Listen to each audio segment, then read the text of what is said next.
Les autres, problèmes ou solutions, tout dépend de la manière dont on interagit avec eux. Nous le vivons comme un problème si on se préoccupe constamment de qu'est-ce qu'ils pensent de nous, de leur jugement, de leur approbation. Si on se met en colère quand ils ne nous accordent pas l'importance et l'appréciation qu'on s'attend d'eux, si on est triste, si on n'arrive pas à se connecter avec eux, si on se sent en danger, pas en sécurité, si on a peur, bien évidemment, il est important, très important de faire attention, d'être prudent. Mais si le partage de perspectives sombres devient le seul moyen d'interagir avec les autres, cette interaction a tourné dans l'obsession. Et ça nous porte à vivre dans l'anxiété et nous prive du pouvoir qu'on a de choisir, de changer, d'évoluer, de vivre notre vie. Mais comment les autres peuvent devenir une solution? Ça suffit de se poser la question, qu'est-ce que je peux faire pour les autres? Comment je peux les aider? Quel support je peux offrir?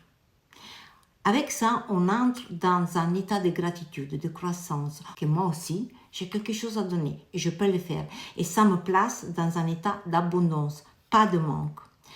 Mais il faut faire attention, c'est important de donner, mais ça aussi peut devenir un problème lorsque le donner devient un devoir, un sacrifice.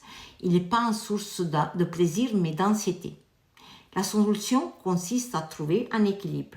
Et la seule chose qui peut nous aider, c'est un bon niveau d'estime de soi.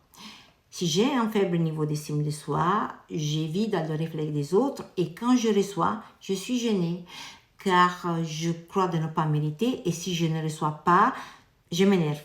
Au contraire, si j'ai un autre niveau d'estime de soi, je vis ma vie, je respecte moi les autres et je n'attends rien en retour. Si je ne reçois pas, c'est pas parce que je ne mérite pas et je ne m'énerve pas.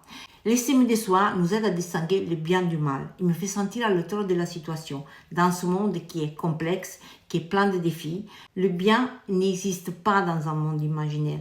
Il se construit dans la manière dont on choisit d'interagir avec les autres. Et toi, comment tu vois les autres? Comme un problème ou une solution?